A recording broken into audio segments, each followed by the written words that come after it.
नमस्कार, आप देख रहे हैं इंडिया न्यूज हरियाणा। आपके साथ मैं अभिषेक पांडे। बुलेटिन की शुरुआत करेंगे और खबरों का सिलसिला शुरू करेंगे फटाफट अंदाज में। टोहाना के नागरिक अस्पताल में वैक्सीनेशन कैंप का शुभारंभ करने के लिए विधायक देवेंद्र सिंह बबली के आने की सूचना पाकर किसान पहुंचे और काले झंडे दिखाकर नारेबाजी की। किसानों के आने की सूचना पाकर विधायक देवेंद्र बबली कार्यक्रम में निर्धारित समय पर नहीं पहुंचे किसान नेताओं ने कहा कि जब तक तीनों कृषि कानून वापस नहीं होते जाते तब तक बीजेपी जेजेपी नेताओं का इस तरीके से विरोध किया जाएगा। टोहाना विधायक देवेंद्र सिंह बबली पर किसानों ने गाली गलौज करने का आरोप लगाते हुए चेतावनी दी कि अगर विधायक जल्द ही माफी नहीं मांगेंगे तो किसान टोहाना हिसार चंडीगढ़ रोड को जाम कर देंगे। किसानों ने बैठक कर कहा कि विधायक देवेंद्र सिंह बबली ने किसान योद्धाओं के साथ गाली गलौज किया जिसका वो विरोध करते हैं। उनकी जेजेपी से मांग है कि विधायक को पार्टी से बर्खास्त करें। वैक्सीनेशन कैंप का उद्घाटन करने पहुंचे विधायक देवेंद्र बबली की कार पर किसानों ने हमला किया। इस दौरान बबली की कार शीशा भी टूट गया।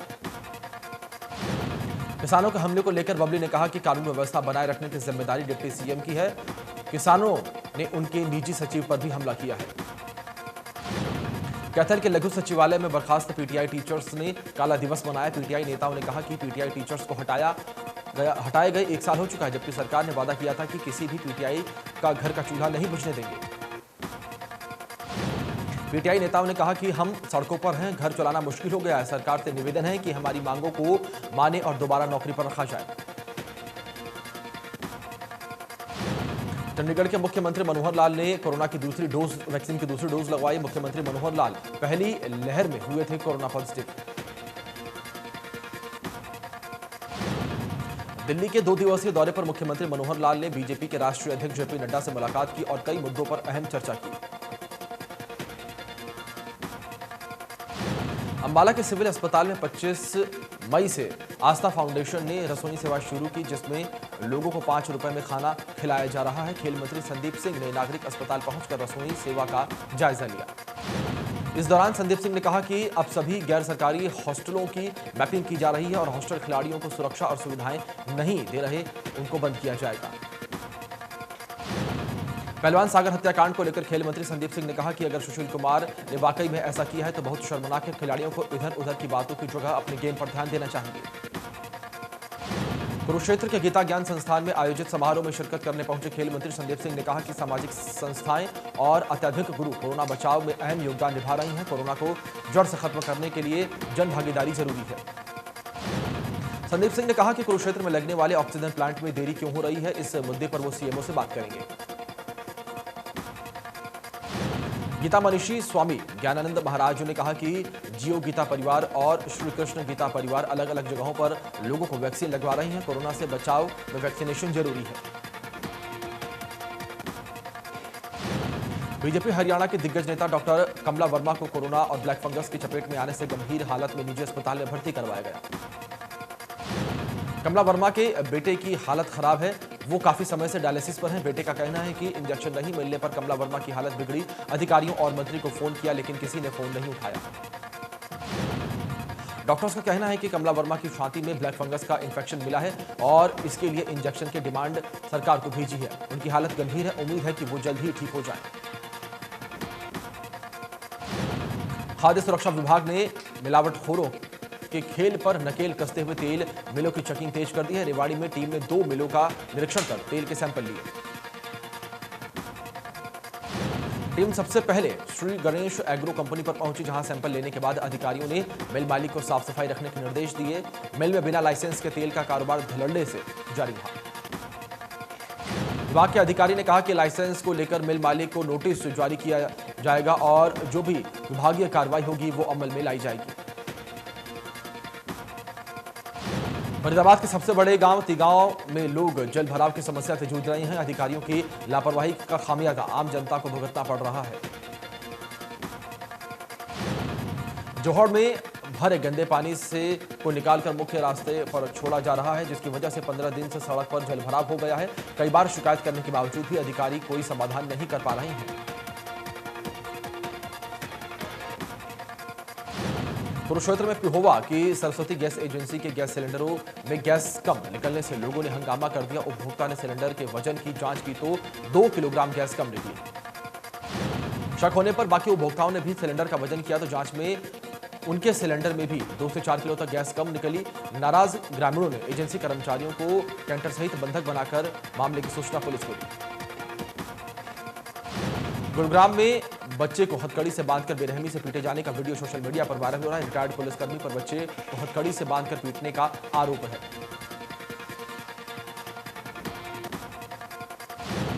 खेल खेल में बच्चों की हुई लड़ाई के बाद रिटायर्ड पुलिसकर्मी और उसके परिजनों ने पड़ोस में रहने वाले बच्चे को बेरहमी से पीटा। खंबे से बांधे बच्चे की बहन अपने भाई को बचाने के लिए गुहार लगाती रही। इंदिरा के वार्ड 4 में ललित सेठी के सुसाइड मामले में पुलिस एफएसएल ने हैंडराइटिंग की मिलान रिपोर्ट का इंतजार कर रही है, लेकिन परिजन पुलिस से संतुष्ट नहीं है। परिजनों का आरोप है कि पुलिस आरोपियों के साथ मिली हुई है, इसलिए जानबूझकर मामले में लापरवाही बरत रही है। हरियाणा के लाल और मुक्केबाज संजीत ने एशियन बॉक्सिंग चैंपियनशिप में स्वर्ण पदक जीता है। फाइनल में संजीत ने 5 बार एशियन चैंपियनशिप और रियो ओलंपिक के रजत पदक विजेता मुक्केबाज वॉलसी लॉटिस को हराया। अमित पंघाल ने एशियन बॉक्सिंग चैंपियनशिप में सिल्वर पदक जीता। खिताबी मुकाबले में उन्हें रियो ओलंपिक स्वर्ण पदक विजेता मुक्केबाज ने 3-2 से हरा दिया। इस हार के साथ पंघाल को रजत पदक से संतोष करना पड़ा। हरियाणा के विकास यादव ने भी प्रदेश का नाम रोशन किया है। दुबई में हुई एशियन बॉक्सिंग चैंपियनशिप में कांस्य पदक जीता। बॉक्सर अनुपमा ने दुबई में परचम लहराया। एशियन बॉक्सिंग चैंपियनशिप में उन्हें रजत पदक मिला। अनुपमा पलवल की रहने वाली है। भिवानी की बेटी ने फिर से देश और प्रदेश का नाम रोशन किया है। भिवानी की मुक्केबाज पूजा वोहरा ने एशियन चैंपियनशिप में गोल्ड मेडल हासिल किया है। फाइनल मुकाबले में पूजा वोहरा ने 75 किलोग्राम वर्ग में उज्बेकिस्तान के मुक्केबाज को 5-0 से धूल चटाते हुए गोल्ड मेडल पर कब्जा किया। खेल मंत्री संदीप सिंह ने ओलंपिक के मुद्दे पर कहा कि ओलंपिक क्वालिफाई कर रहे खिलाड़ियों को सरकार 5 लाख रुपए दे रही है। खिलाड़ी मेहनत कर प्रदेश का नाम रोशन कर रहे हैं। मेजर विभूति डोडियाल की पत्नी निकिता कौल डोडियाल भारतीय सेना में लेफ्टिनेंट के पद पर शामिल हो गई। निकिता कौल डोडियाल करना रहने वाली हैं और उनकी पढ़ाई दयाल सिंह स्कूल से हुई है। बता दें कि 2019 में निकिता के पति मेजर विभूति शंकर डोडियाल आतंकियों से लोहा लेते हुए शहीद हो गए थे। कोरोना काल और निगम परिसर में जनता की भीड़ को देखते हुए अंबाला नगर निगम ने अब जनता को डोर टू डोर जन्म मृत्यु प्रमाण विवाह प्रमाण पत्र उपलब्ध कराने शुरू कर दिए हैं। इसके लिए जनता को निगम के नंबरों पर संपर्क कर आवेदन करना होगा। उसके बाद निगम की टीम घर पर जाकर प्रमाण पत्र के लिए जरूरी दस्तावेज लेगी, जिसके कुछ दिन बाद घर बैठे ही आवेदक को प्रमाण पत्र मिल जाएगा। निगमियों ने बताया कि इस सेवा से शुरू होने के बाद नगर निगम में आने वाले लोगों की भीड़ में कुछ कमी आई है।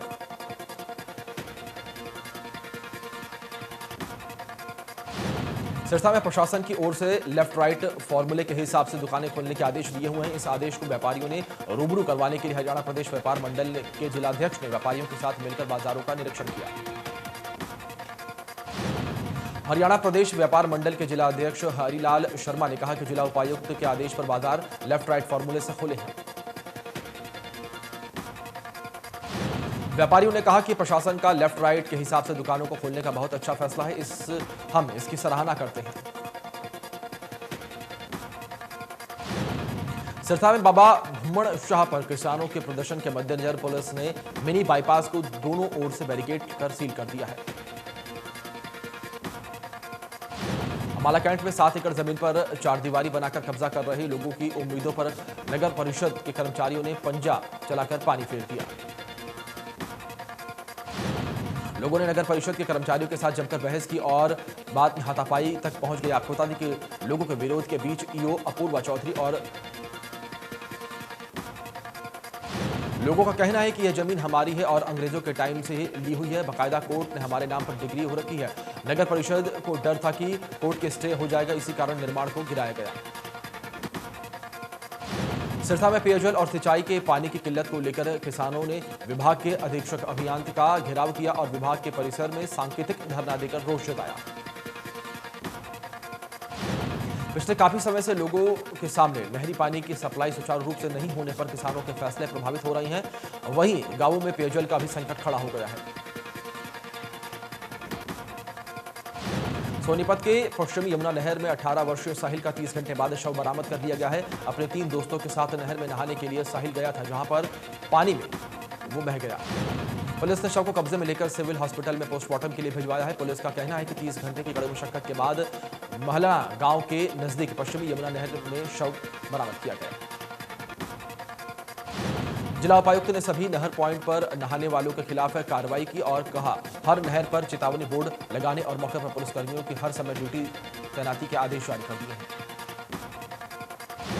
करनाल के रामनगर में युवक की हत्या का मामला सामने आया है। परिजनों ने शव को थाने के बाहर रखकर पुलिस के खिलाफ रोष व्यक्त किया। परिजनों का आरोप है कि रात के समय 3 युवक घर में आए और गुलशन के साथ बहस हुई। लड़ाई में गुलशन को छत से नीचे फेंक दिया। पुलिस ने मामले में 3 आरोपियों को हिरासत में ले लिया है और मामले की जांच तेज कर दी है।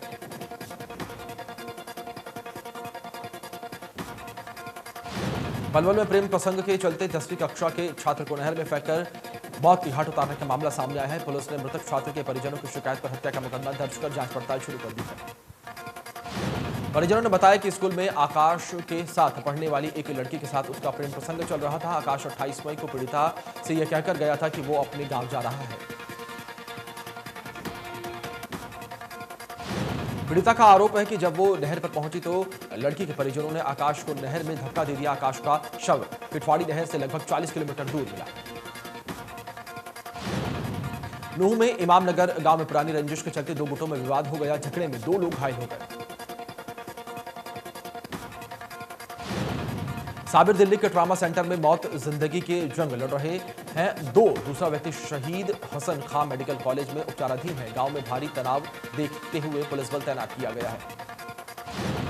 फरीदाबाद के सेक्टर 62 में रहने वाले एक शख्स पर उसके बेटे के ससुराल वालों ने जानलेवा हमला कर दिया। इस दौरान लाठी डंडों और लोहे के सरियों से पीट कर शख्स की हत्या कर दी गई। थाना प्रभारी ने बताया कि युवक और उसकी पत्नी के बीच आपसी कहासुनी हो गई थी, जिसके बाद छोटे भाई की पत्नी ने उसके मायके वालों पर बुला लिया, जिन्होंने घर में घुसकर पवन के साथ लाठी डंडों और सरियों से जमकर मारपीट की। पूरे मामले में पुलिस ने कार्रवाई करते हुए आईपीसी धारा 302 के तहत अलावा अन्य संगीन धाराओं में मामला दर्ज कर लिया है और आरोपी की तलाश शुरू कर दी है। नूह के नहेदा गांव में 2 गुटों के बीच झगड़ा हो गया और पुलिस ने दोनों आरोपियों को गिरफ्तार कर लिया है। पकड़े गए आरोपियों का नाम गफ्फार और शौकीन बताया जा रहा है। पुलिस इस मामले में दोनों आरोपियों को कोर्ट में पेश करने की तैयारी कर रही है। जमीन विवाद के चलते शनिवार को चचेरे भाइयों में ही जमकर खूनी संघर्ष हुआ था, जिसमें आजाद की मौत हो गई थी। पानीपत के तहसील कैंप में एक दोस्त ने कहासुनी को लेकर दूसरे दोस्त की चाकू मारकर हत्या कर दी। 3 साथियों के साथ वारदात को अंजाम देकर आरोपी मौके से फरार हो गया। परिजन घायल को सिविल अस्पताल लेकर पहुंचे, जहां डॉक्टर्स ने उसे मृत घोषित कर दिया। परिजनों के बयान पर पुलिस ने एक नामजद समेत 4 के खिलाफ हत्या का केस दर्ज कर आरोपियों की तलाश शुरू कर दी है। फतेहाबाद पुलिस ने शराब से भरा कंटेनर काबू किया। कंटेनर से 500 पेटी बरामद की गई है। गुजरात नंबर के कंटेनर में शराब की तस्करी की जा रही थी। राजस्थान के जालोर निवासी 2 लोगों को पुलिस ने गिरफ्तार किया। आरोपी शराब का कंटेनर रेवाड़ी से राजस्थान के बीकानेर ले जा रहे थे। कंटेनर में अलग अलग ब्रांड की 500 पेटी अंग्रेजी शराब भरी हुई थी।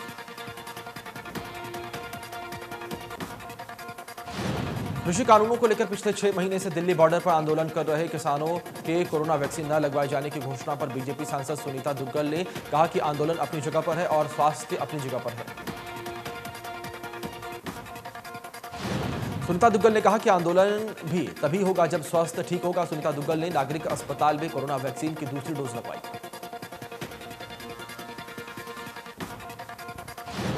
सुनीता दुग्गल ने कहा कि किसानों की इस समस्या का समाधान सिर्फ और सिर्फ बातचीत के माध्यम से ही हो सकता है और वो चाहती हैं कि बातचीत का दौर जल्द दोबारा शुरू हो। कुरुक्षेत्र में एक ही दिन में ब्लैक फंगस के 3 मामले निकलने से हड़कंप मच गया। मरीजों को इलाज के लिए कल्पना चावला मेडिकल कॉलेज भिजवाया गया।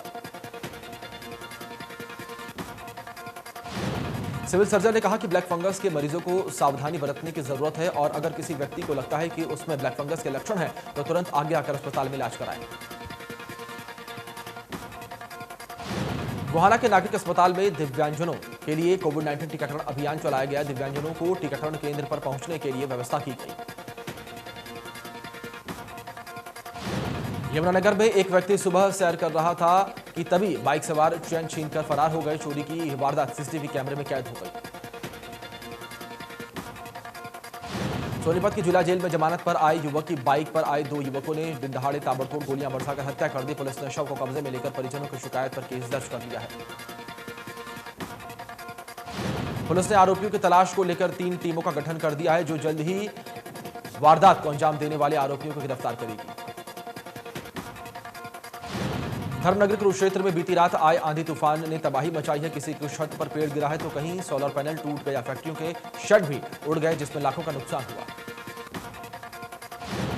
गोहाना चीका में रात को आए भयंकर तूफान से भारी नुकसान हुआ। शहर में बिजली के खंभे टूट गए, घरों की खिड़कियों के शीशे भी टूट गए। गुरुग्राम में पक्षियों का शिकार करने वाले 2 लोगों को ग्रामीणों ने पकड़ा और पुलिस के हवाले किया। आरोपी अरावली की पहाड़ियों पर पक्षियों का शिकार करते थे। आरोपियों ने पूछताछ में बताया कि वो तीतर, कबूतर, उल्लू और मोर का भी शिकार कर चुके हैं। कुरुक्षेत्र के जसलीन ने 27 दिन अस्पताल में रहकर न सिर्फ कोरोना को मात दी है, बल्कि वेंटिलेटर पर रहते हुए एक स्वस्थ बच्चे को जन्म दिया। जसलीन कोरोना पॉजिटिव होने के बाद 2 मई को निजी अस्पताल में दाखिल हुई थी। उनकी तबीयत बिगड़ दी तो उसे वेंटिलेटर पर रखा गया था। मोनोक्लोनल एंटीबॉडी कॉकटेल का ह्यूमन बॉडी पर ट्रायल शुरू हो गया है। ये दावा कोरोना मरीज की हालत बिगड़ने पर हल्के और मध्यम लक्षणों से सुरक्षा प्रदान करेगी। हरियाणा में एंटीबॉडी कॉकटेल का ट्रायल गुरुग्राम के एक निजी अस्पताल में किया गया, जिससे सफल परिणाम देखने को मिले हैं। अब ट्रायल करनाल के कल्पना चावला मेडिकल हॉस्पिटल में होगा। हरियाणा में कोरोना संक्रमण की रफ्तार कम हो रही है। पिछले 24 घंटे में प्रदेश में कोरोना के 1246 नए मामले आए हैं, जबकि 82 मरीजों की मौत हुई है। भारत में पहली बार मिले कोरोना वायरस के वेरिएंट को नया नाम दिया गया है। विश्व स्वास्थ्य संगठन ने कहा कि यह वेरिएंट डेल्टा के नाम से जाना जाएगा। जबकि यहां मिला एक दूसरा वेरिएंट कप्पा नाम से जाना जाएगा। कोरोना के नए स्वरूपों की पहचान सबसे पहले अक्टूबर 2020 में भारत में हुई थी। सितंबर 2020 में ब्रिटेन में सबसे पहले पाए गए कोरोना वायरस के वेरिएंट को अल्फा नाम दिया गया है। दक्षिण अफ्रीका में मिले वेरिएंट को बीटा नाम दिया। जम्मू कश्मीर के रहने वाली एक 6 साल की बच्ची ने ऑनलाइन क्लासेस से नाखुश होते हुए एक वीडियो शेयर किया है, जिसमें वह बच्ची स्कूल से मिलने वाले होमवर्क और लंबी क्लासेस को लेकर परेशान है। वीडियो में बच्ची कह रही है कि उसकी ऑनलाइन क्लासेस 10 बजे से शुरू हो जाती हैं और 2 बजे तक चलती हैं, जिसमें इंग्लिश, मैथ्स, उर्दू और ईवीएस पढ़ना पड़ता है। बच्ची पीएम मोदी से गुहार लगाते हुए कहती है कि बच्चों को आखिर इतना काम क्यों करना पड़ता है। इस वीडियो में बच्चे की शिकायत पर जम्मू कश्मीर के उपराज्यपाल मनोज सिन्हा ने संज्ञान लिया और स्कूली बच्चों पर होमवर्क का बोझ कम करने के लिए स्कूल शिक्षा विभाग को 48 घंटे के अंदर नीति बनाने का निर्देश दिया। सरकारी तेल कंपनियों की ओर से दूसरे दिन भी पेट्रोल और डीजल की कीमतों में बढ़ोतरी हुई है। डीजल की कीमत में 23 से 24 पैसे की बढ़ोतरी हुई, तो वहीं पेट्रोल की कीमत में भी 25 से 26 पैसे की बढ़ोतरी हुई है।